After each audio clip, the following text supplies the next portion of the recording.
Como precificar? Que isso aqui, ó? Esse cachorro aqui, ele é muito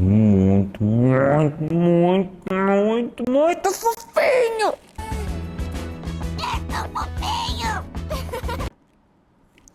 Mas ao mesmo tempo, ele é uma praga. Sabe o que ele faz? Ele estoura o lixo do banheiro. Quando a gente vai falar sobre precificação de serviço de banho e tosa, a gente precisa primeiro ter uma conversa um pouco séria aqui, que é uma talvez das mais importantes. Banho e tosa. Você faz só isso? Só banho e tosa? Quanto que eu cobro pelo meu banho? Tá, vamos aqui falar, mas qual banho? Você já parou para pensar nisso?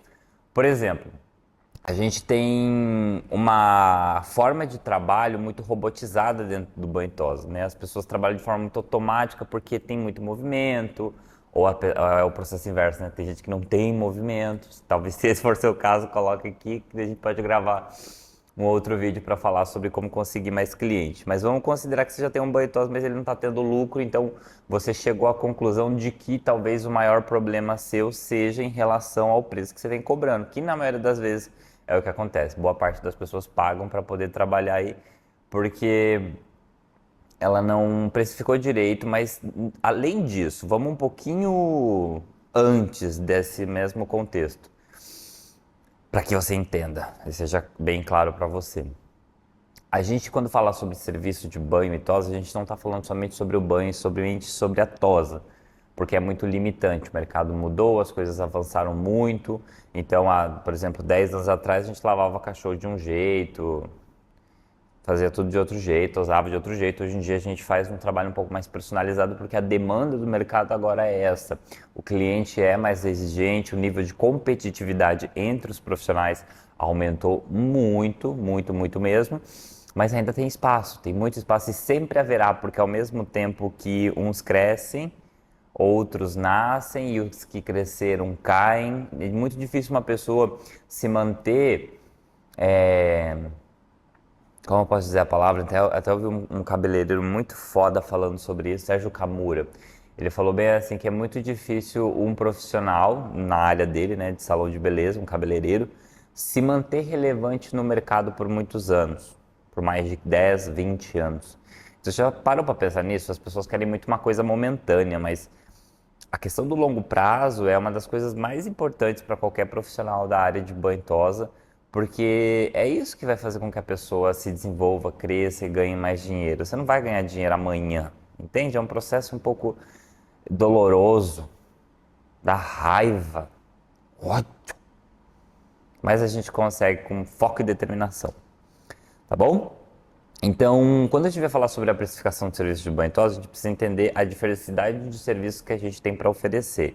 A gente precisa considerar que a gente tem serviços que exigem a necessidade de cosmético e tempo, e existem serviços que exigem a necessidade de equipamento e tempo, né? O que seria isso? Quando a gente vai fazer serviços de banhos, a gente usa água, shampoo, luz, condicionador, né? Aí tem o tempo de secagem, escovação, todo esse contexto. Depois a gente tem o serviço de tosa, que é o tempo, né? Você vai ter que separar uma hora ali, talvez, a sua agenda. E com isso você ainda vai precisar de tesoura, máquina de tosa, né? E algumas coisas ali que englobam a parte da finalização. Estou tentando simplificar aqui só para você abrir o cérebro, tentar entender. Então a gente divide banho e tosa. Só que quando a gente pega somente a parte do banho, a gente consegue segmentar em vários serviços. Por exemplo, desembaraço de pelagem. É um tipo de serviço que faz parte do banho. Ele antecede, na maioria das vezes, o banho. Algumas pessoas gostam de fazer o serviço depois do banho, mas enfim, ele está dentro da parte de banho. Então, quando você vai cobrar por um serviço, você tem que considerar tudo que você vai precisar nesse serviço. O equipamento, a luz, a água, o tempo, o profissional, se você for o patrão e tiver funcionário, e as coisinhas que você vai utilizar ali junto. Quando você vai tosar, você tem que considerar que a máquina de tosa que você compra, você paga nela tipo R$ 1.000, né, digamos assim. Comprou lá uma Pro 7, comprou um kit de tesoura, gastou uns 2.000. São R$ 3.000 mais ou menos de investimento. Aí precisa de uma mesa de tosa boa, né, para poder tosar, pagou ali mais seus 1.500. Percebe? Só que esses equipamentos eles tendem a durar de Por exemplo, a mesa dura por muitos anos. Máquina de tosa, a cada 6 meses precisa ali trocar um carvão, uma lingueta, fazer uma manutenção. Tesoura, afia a cada 3 meses. Então ele tem um custo de manutenção. Então tudo isso que eu estou falando para você, basicamente são custos diretos, custos indiretos, seriam mais coisas relacionadas à parte operacional do serviço. E quando você vai precificar alguma coisa, você precisa considerar estas questões, tá bom? Então, quando vocês me perguntam quanto que eu cobro pelo meu serviço de banho, eu volto novamente e pergunto, quantos serviços você tem? Porque cada serviço tem um preço. Algumas pessoas gostam de trabalhar com um banho simples, que é shampoo neutro e condicionador. Algumas pessoas gostam de trabalhar com um serviço mais premium, que é um tipo de banho que já inclui uma hidratação, um banho com um kit sensorial de tratamento, aí ele já trabalha com um valor agregado, porque o custo do produto é maior. Algumas pessoas cobram pelo desembaraço, outras pessoas embutem no serviço, algumas pessoas preferem trabalhar com sistema de recorrência, né, assinaturas de banho, quando a pessoa paga ali por mês, o famoso clubinho, pacote, eu não sei como é que fala aí na tua cidade. Inclusive, a gente também tem uma forma de trabalhar aqui na Garbo com o clubinho, só que num formato de assinatura. O cliente passa cartão de crédito e é cobrado automaticamente dele.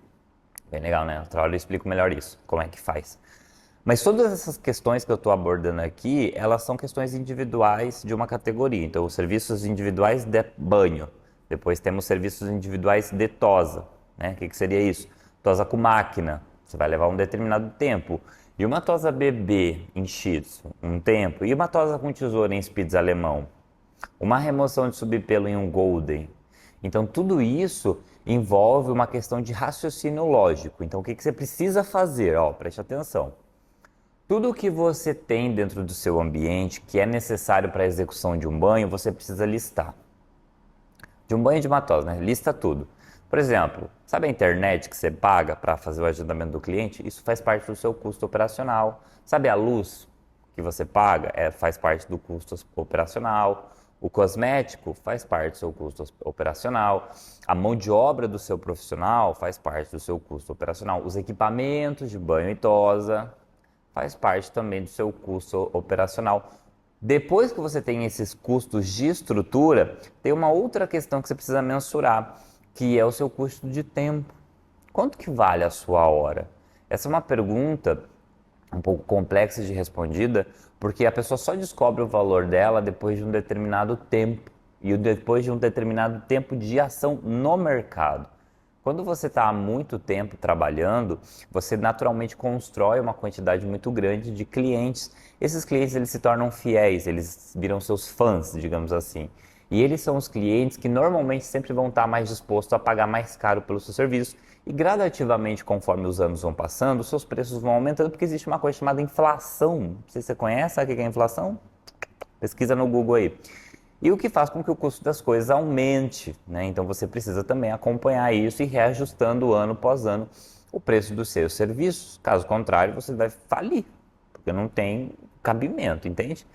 E a sua demanda vai aumentando e tudo mais. E conforme o tempo vai passando, sua agenda começa a ficar muito cheia, você para e pensa, não compensa eu fazer todos esses cachorros por esse preço. Eu preciso aumentar o meu preço. E aí você começa a considerar que o tempo que você leva para fazer esses cachorros não vale mais a pena. Então o seu preço vai aumentando. Esse seria o seu valor percebido individual, digamos assim. Que é o que você usa como régua de tempo. Então, por exemplo, se você tem os seus custos e tudo que envolve as questões de custos ali de execução de banho, e paralelo a isso você tem uma consciência de quanto que custa o seu tempo, a sua mão de obra, você começa a refletir sobre o quanto que você deveria cobrar pelos serviços, entende? Só que existem fases da vida, né? Quando você começa uma empresa, você não tem demanda, não tem cliente sobrando. E aí você começa com um preço mais competitivo, tentando entrar, ganhar o cliente pelo preço mais barato, né? E aí as pessoas começam a vir, então É um processo complexo que demanda um certo tempo até você conseguir criar consciência no cliente que o seu trabalho é bom. Mas conforme você vai trabalhando, você vai percebendo isso, que a demanda vai aumentando, você vai se tornando um profissional cada vez melhor, você vai dominando as técnicas, você vai sabendo dialogar, você vai aprendendo a fazer o seu marketing, naturalmente sua base de cliente vai aumentando. E aí chega um ponto que você fala, olha, não compensa fazer tudo esse monte de cachorro por esse preço que está sendo cobrado, vamos ter que aumentar. E aí começa uma nova fase de negócio. Se você ainda não entrou nessa fase de negócio, segura um pouquinho, sabe? Volta lá para trás de novo, vai dando um passinho de cada vez, estrutura bem a base, solidifica a base de cliente para depois querer aumentar preço, tá? Agora indo para um lado mais matemático e raciocínio mais lógico em relação a custos do negócio, tá? Eu falei agora há pouco para você a respeito de considerar os seus custos, que são as coisas que você utiliza dentro do salão de banho e tosa para poder trabalhar. Depois eu falei para você considerar o tempo que você leva para executar esse serviço, tá? Para você ter uma noção. Então, digamos que você gasta ali R$ 10.000 para fazer o seu serviço de banho e tosa, né? Sua empresa funcionar durante um mês. Você vai pegar esse valor e vai dividi-lo, né, por capacidade operacional. O que seria isso? Por exemplo, se você consegue fazer 10 cachorros por dia e você trabalha sozinha, a sua capacidade operacional são de 10 cães por dia. Se você considera os dias úteis no mês, né? Aí você vai entrando. Então são 50, 60 cães por semana, 120 cães por mês, dependendo do mês. E aí você pega 10.000 e divide por 120, que é a sua capacidade de agenda dos seus custos de modo geral. Ah, Júnior, eu não sei meu custo. É porque você está no primeiro mês de negócio, porque de um mês para o outro você já vai ter uma noção de custo, de quanto você vai pagar, entende? Mas se você não tem, você pode fazer uma projeção, colocar um número base ali, mas existem formas de você ir se guiando. Eu vou deixar um vídeo aqui, que é onde eu ensino a fazer cálculo de custo de tempo e eu falo também sobre o cálculo de custo por serviço. É bem boa essa aula, assiste ali que você vai aprender tudo, senão a gente vai ficar aqui até amanhã tentando te explicar uma coisa que precisa escrever, tá bom? Pra você poder entender. Mas aí você considera o seu custo, considera o seu tempo, considera essas questões e aí você coloca em cima de tudo isso uma coisa que a gente chama de margem, que é o quanto que você vai ter de lucro em relação ao serviço. Então, se eu tenho um serviço de banho que tem um custo de R$ 50, né, e uma margem de R$ 20 por ele, eu sei que o meu lucro vai ser de R$ 20 ali, entende? Meu lucro bruto, digamos assim.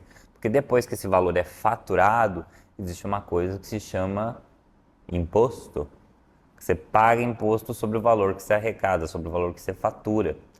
Entende? Então, se esse lucro de R$ 20 ele cai para 18, vai ter mais uma coisinha ali, uma coisinha lá, uma coisinha lá, você ganha 15. Entende? É assim que funciona a vida, minha filha. Ai, meu Deus.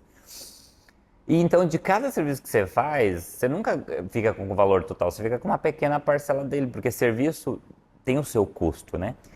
Diferente de outros serviços, como por exemplo a tosa. A tosa, a margem já é mais grande. Hidratação, sabe a hidratação? Kit de banho que você compra para dar banho ali? Normalmente a margem é mais grande. Então você consegue executar um trabalho muito bem feito, com alegria, se você souber quanto que custa todas as coisas para você. Não tem nada pior do que você trabalhar na aleatoriedade, tá bom?